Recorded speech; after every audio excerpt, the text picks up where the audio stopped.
This is Allison Hunt, and this is my novel, Starset 158, Colony 5, Chapter 20, The Space Station. These are the rules. You have to wear this tracker bracelet, and do not remove it. Stay in the middle of our formation, and don't try to move out. If you move out, you may be killed. Blend in, and don't move, and don't talk. Lily, Katama doesn't want you to leave, because he wants to tell you, and has no idea how, Koa told her. Don't say things like that. It's true. Lily reached her hand out. Lily had the FRID bracelet put on her and agreed to stay quiet and stay in line. Katama let her out even though it was the last thing he wanted.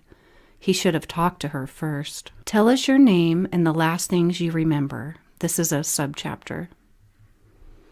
I'm Cameron Zale from Colony 5, AWAB, After War, After Black Hole. What year is it, Cameron? 4070. What happened to your colony? They were murdered. He stopped and looked very disturbed and sad. To him it was just yesterday, and it kind of was. The Sotnon murdered my entire family, except for my father, my mother, and me. They destroyed our seed banks, everything. My brothers and sisters were butchered. All you have to do is fry someone, and there was blood everywhere, pieces of them. He got very quiet. All of them, he whispered. Why do you think they did that? To destroy us. But what do you think their reasons were? My mother, the Sotnon female, they were time travelers. Why wouldn't they just take your mother and let you live? Rival houses. How did your colony survive so long? My father took a lot of samples. He wanted to just have all of his children on Colony 5, but even with electronic stimulus, it doesn't cure the urge of human nature, nor sidestep the deformities of inbreeding. Understood. Continue. So my father took samples from many males and females so we could reproduce without birth defects. They wanted my mom. You don't understand. She's had nothing but people chasing her around for years. They just wouldn't ever let her have a choice. And she finally got one. She had a choice. She had just gotten her freedom back. And she got the man she loved. She was free, and my father did that. All of it. Those assholes came back for her. One in particular. Another time traveler showed up and tried to help us. Which one? That fucking jackass Haffy. The one who had the time ball and kept jacking off with it.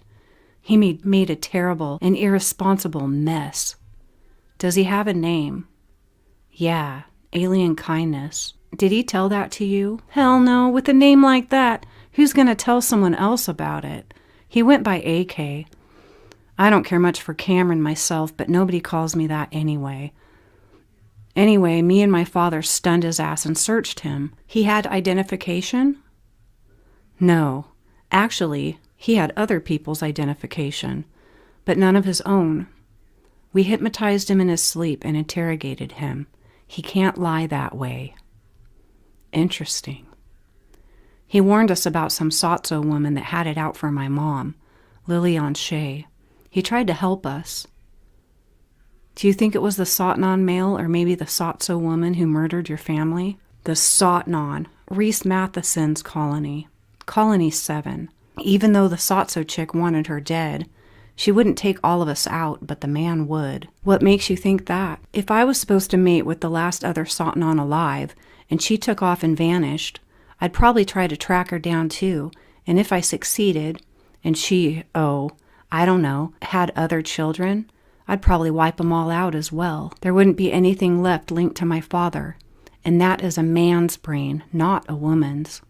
That guy had it out for all of us, and the woman only had it out for my mother. Do you think he was from the same time period as you? Had to be close. Why do you think that? You ask too many questions, and I don't like to talk. For some reason, they didn't go to the past and change shit, They came straight for us in the present time. Do you think maybe the technology that your colony had was so advanced that others may have wanted it? Or maybe your colony did something in the future that they wished to stop? Our colony was taught and raised to stay away from everyone else, so I doubt we attacked anyone with what we had or what we knew. We kept it all safe. So you think the Sotnon male and his children came for you and your family? Affirmative. You don't think it was the Sotso woman? Maybe, but I doubt that. Him and his sons. I don't think a woman ever fought with them. So him and his children killed your colony. Did you ever know who the mother of these children were? You're giving me a headache. Some of them that I have seen were my mother's children, but others were not. Do you think they could have been clones of him? You can't clone a Sotnon. Correct. So where did alien kindness go, and where is my father? We found you barely alive after a near-fatal wound. We found 5 bodies. 3 were Sotso, 2 full, and 1 halfie. I've never met a Sotso halfie, even after the black hole, but it wouldn't be impossible. What was the other race? We know you are upset and do not wish to upset you further. Just tell me the damn truth, please. The halfie was a Menaki and a Sotnon. Yeah, I've heard of him. Your father passed. Your mother passed. Reese Matheson is no longer alive, but he has many descendants. We are very sorry. We can relax you and put you back to sleep for a while. They're both dead? Are you serious? What year is it? They looked at each other before they answered. 4160. No shit. We waited a very long time to destroy or wait for this threat against you to die out or be eliminated. It is gone now. It took 160 years for them to stop chasing us? Yes, they were searching for you and all generations of you because they know you both escaped. They have been wanting to destroy your DNA. We kept you asleep and hidden the entire time. Did you at least take his samples? Yes. You didn't clone him, did you? I'll destroy you myself if I'm just about to meet all my father's clones and shit. No, we just kept his seed. You have his DNA. You can't clone me. I'm half Sotnon. We know that. You kept his seed to impregnate any woman? Yes. That's a real gift to me after losing all of them. You want to find the halfie, don't you? Koa asked Lily. Yes, because I lost that part of me that was him. Don't you dare run off to find him. What if he wants back what was stolen and still loves me? I'm afraid you're going to die. I'm afraid they have him so booby-trapped that they are expecting you to find him, and that's how they will kill you once and for all on Shay. Katama will be miserable if anything happens to you. Be quiet. They walked into the lobby of the space station. The black hole was approaching and was soon to start destroying their planets one at a time, but this is not what they were broadcasting. Everyone knew it was happening soon, but they played happy movies from all over their worlds. All of the Menaki blended in together and walked in formation. Jeremy and Alejandro watched from inside their ship. Jeremy hacked into the space station's controls and changed the video screens. Billie Holiday appeared on a screen and started to sing. Now, mind you, no one except for Jeremy, AK, Alejandro, Zale, Reese, the Gonza, and Lily had ever heard of Billie Holiday. Everyone stopped, looked up, and were taken by the heartstrings and yanked up 1,000,000 miles into space from the sound of her voice. Hey, Lily smiled and pointed at the screens. Koa nudged her. Don't do that, he warned. I got her. She's right in the middle. Jeremy cheered, and Alejandra nodded. We have to disguise ourselves. This ship is treason and the girls are big-time outlaws. Right. But that's also why we have the best one. Right. How do we get Lily away from the Monarchy? They are good guys and we don't mean them or Lily any harm at all. She'll come, Alejandra. She'll come. She still trusts me and still loves me. There won't be any resistance. She's a Satnan and she can fight them all off. What about Zale? Zale doesn't seem to care much about Lily, but I do. I do. Let's rock, Alejandra agreed. All in the lobby were stunned listening to Billie Holiday. Lily, we have to move swift. I have to pick up some things so that we can leave and bring you back into protection. So you're the number one of the Monarchy? Well, fucking duh, Anshay. You wouldn't be standing next to me if I didn't matter. And I wouldn't be standing next to you if you didn't matter. I'm surprised he let you come here at all. The Antonon showed up and entered the lobby. Some of the other races booed and shouted at them. It was unnecessary because they had already been shamed. The Gonza had already punished them and they lost half of their race and almost their planet. As Lily and the Monarchy walked towards the check-in counter, they passed an espresso coffee vending machine. Lily stopped walking and stared at it. We don't have time for that. Katama told me not to let you eat or drink anything out here.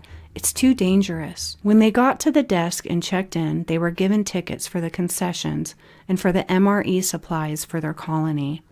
They went to pick up their supplies and there were delis and concession stands filled with tasty treats and sweets from all cultures. Lily looked up at him with puppy dog eyes and a pout on her lips. No.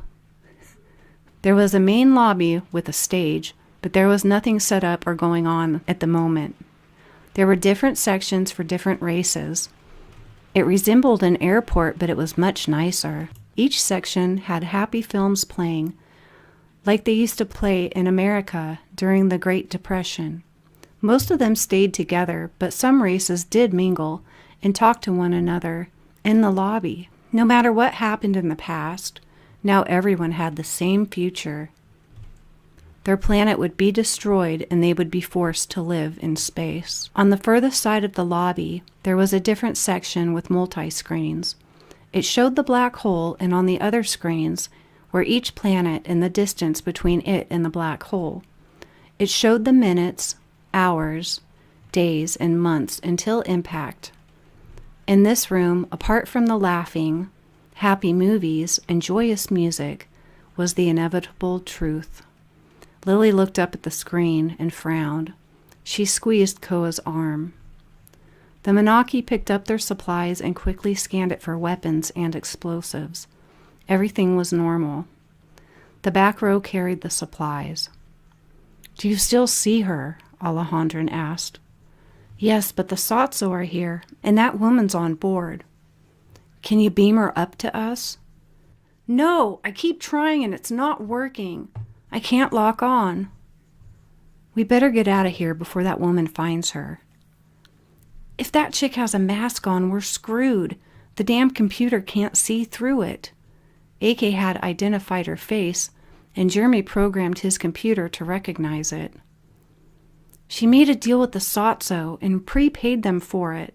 If she mates with Reese Matheson, she will be powerful as well as be protected by the Gonza. That's a damn good motive, but Lily isn't with them. No, but that's a better circumstance for her plan because he can't protect her. We have to save her. I didn't do all of this to sit here while Lily gets killed. Me neither. The Satso had arrived and their group unloaded.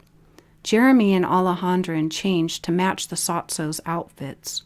They put on holographic masks. Shit, we can't beam down there either. We have to walk out.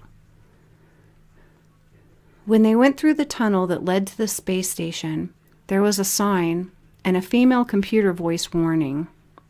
No weapons of any kind allowed on board. All weapons will confiscated. They went through a door, and when they did, both of their weapons were instantly vaporized. Jeremy yelled without saying a word, and Alejandro laughed. Seeing Jeremy, who looked like a different person, yelling silently was hilarious. "Did you take the self-defense classes like I told you to?" Alejandro asked, and Jeremy nodded. "It's all or nothing now. The girls will come and help us if we get into trouble." The girls were watching them closely. "All in," said Jeremy. They joined the back of the Satso group, and luckily the Satso couldn't read minds. They could only alter them. So there were so many distractions going on that the Satso didn't notice them. At least not yet. Jeremy looked at his watch, which was connected to the surveillance inside of the space station, as well as the computers on their ship. The computer was trying to match the facial recognition. No match found. "Shit," Jeremy muttered. "Shit," the girl captain said out loud. They still had a green box on Lily, but Jeremy had manually set it because the computer couldn't see through the mask. The Menaki stopped to let the Satso walk by them. Most of the Satso looked around at the movies and things in the lobby. The others were looking for Lily. They used their powers on the Menaki. They were all blown down except for Lily, who turned around. "Stand," Lily told them, and they stood back up. Luckily, they were by a cafeteria, and the Menaki started to pull every utensil they could to arm themselves with. Most of them were spoons and pretty useless, but they did find some things that had a sharp end. They hovered them above them in a cloud and plucked out the sharp ones to hold in their hands.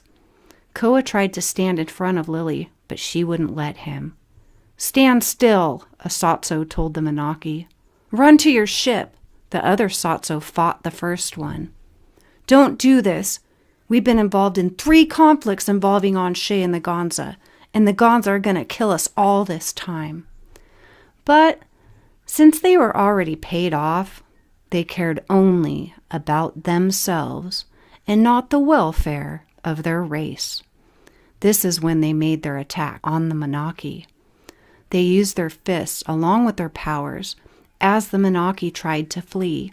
The Satso that weren't involved in the plot fought the others. Jeremy nodded at Alejandro, who jumped into action. They headed to protect Lily. She was pissed, so she raised her frequency, which stalled most of them, but the ones that were after her all had earplugs. Jeremy and Alejandro did as well. Jeremy smiled and kept fighting. He raised his frequency too, but tried not to hurt Alejandro or max out his earplugs. "Suit up," the captain of the girls' ship ordered. They suited up to match the Satso, but they as well hid their faces behind masks. The frequency began to max out the earplugs of the Satso, and it began to weaken them. "You're all blind," a Satso shouted, which automatically blinded the Menaki. They were helpless. To everyone's surprise, the Antonon jumped in to help them. "You can see," Lily told them, but because the voice hurt their minds, her powers could only make their vision blurry. "Follow me," Lily said, and she began to sing. "What the hell?" Jeremy asked about the Antonon. "I don't know," Alejandro answered. The Antonon had been shamed, killed, and forced back to their planet for the atrocities they had committed. All of their evil had been revealed to the Gonza. The rumor was spread through the Antonon race was that the Gonza were so apathetic towards the Antonon because of the billions that were slaughtered in World War III that they not only wanted to exterminate the entire Antonon race, they wanted to destroy their planet. The rumor also was that Lily Anshe was the only reason why their planet was spared, as well as half of their race. Their weapons were taken away and they were forced to stay on their planet or be hunted by the Gonza and all of the other races. That was only a rumor that a Hafi had allegedly told in Antonon. The other story that went around was not a rumor at all. It was considered an absolute fact by all of the Antonon. It was about Alejandro, the Antonon boss of the Halfies, that cared for Anshay. He had beat up a few of his superiors, started a fire in a lab, and stole a record book which revealed their role in World War III. It also revealed all of the ways they tortured humans. They had begun making clones many years before the war. The Gonza found out all of their wrongdoings. Most of the Antonon hated this rebel and wanted to kill him for betraying their race. They also blamed him for the punishment the Gonza inflicted, as well as the near destruction of their planet. It is odd, but fairly common, to pass the blame in order to try to escape responsibility for a crime. Half of the Antonon now left weren't involved in their darkest crimes, just as Alejandro hadn't known anything about it, even though most of the guilty hated him and called him the enemy. They hated him for the crimes they committed, which he had nothing to do with. Most of them blamed him when all he did was reveal the truth. Even with the misdirected blame, many Antonon admired his bravery. The black hole had changed things. The Antonon began to learn hand-on-hand combat because they weren't allowed weapons, as well as the story about Alejandro easily beating up his superiors. They were shamed so badly for their war crimes that whether they hated Alejandro or not, it was in fact their wrongdoing and also their fault. At least they could do was try to help the Monarchy from being killed. But they, as well, were blinded by the Sotso. The clone showed up and Jeremy yelled, "Astine, 391, we need your help." Every Astine paid attention, but none were 391. The Sotso picked up the Monarchy's discarded knives and started killing the helpless Monarchy and the Antonon that were trying to save them. Lily kept singing and ushered the blind Monarchy towards the ship. When they got to the ship was parked in, they could see again. A few entered the ship. "Where's Anshay?" Katama asked. "She's using her powers to save us." "She's not going to make it back. You'll get killed out there. Don't go," Koa warned. By the looks on the faces of those who barely made it back into the ship, he wasn't intending to fight a bunch of Sotso. His heart hurt for Lily. The clones, who also had their hidden weapons vaporized, were extremely well trained at hand-on-hand combat, but they were completely helpless to the Sotso. Many Antonon, clones, and Monarchy were killed by the knives and the powers the Sotso had. After Jeremy had yelled, the Sotso turned their powers on him and tried to get him to kill Lily. It went straight to his mind, and there was nothing he could do about it. The girls tried to help the Monarchy first, but they saw Jeremy leading them to Lily. The female captain yelled at him, "Protect the Monarchy!" Jeremy snapped out of his trance. He picked up a knife that one of the blinded Monarchy had dropped, and he stabbed the Sotso next to him. "Raise your frequency!" A few Oxlar did. It stalled some of the Sotso.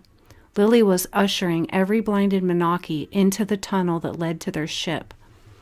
A maintenance man in coveralls, who wore a simple cap, began to cut through the crowd. A Monarchy, who was almost last in line to the tunnel, pulled out a syringe that hadn't been evaporated because it was never put into the program. She reached her arms out like she couldn't see. She let the knife slide down her arm. On the inside of her sleeve. She reached Lily and stabbed her while she injected the poisonous liquid. The maintenance man pulled a Zale rifle and shot at the woman. She fell down and her mask disarmed, but there was nothing left of her face. Zale knelt down to Lily and checked her pulse. She was bleeding out. "Where have you been?" she asked Cole. "Building a space station." "That's a really good excuse." Lily died before he could apologize for anything he had done. There was a bright flash and 2 men upon motorcycles appeared. AK ran to Lily. The Draken shook his head and raised Lily's Superman watch. 10 seconds. "That bitch!" AK screamed. Dead bitch, Cole muttered. Some were still fighting, but an alarm went off. 48 hours until impact, the computer said, and the Antonon froze. In the background, the happy music and movies continued. Their weapons were vaporized. They're sitting ducks out there. John, don't go out there, please. I have to. I have to help my friends. You can't. You don't have any powers. Look at them. It's a full-out brawl. I do have earplugs and a helmet. You're our leader now. We can't afford to lose you. Bullshit. They'll just clone me another 391 times, John said, and Matthew laughed. But it wouldn't be you. Call the Gonza. Do it now. Fine. 391 called the Gonza. They answered. We need the Sotnon to go out there and save the Menaki from the Sotso. We can't risk his life. He's more important than we are. Then get your guys down here and help save them. Where the hell are the Oxlar? The Oxlar are the only ones who can fight the Sotso. The Oxlar are 2 hours away. We are 5 hours away. Well, tell them to get their asses here. Stat. Affirmative. I'm going out there. Beam me to them, Reese demanded. The Gonza ordered the Oxlar, and the Oxlar went into warp speed. The Gonza got a transmission. I failed, Zale told the Gonza and hung up. Reese could read their mind and was furious. Read their minds and was furious. This is his fucking fault. He fucking destroyed her, which caused her to leave here. She wouldn't be fucking dead if she had stayed here. She loved her friends too. She liked you too, but she was too hurt to open her feelings for you. It's his fault. So now Reese is pissed. He's gonna kill Zale.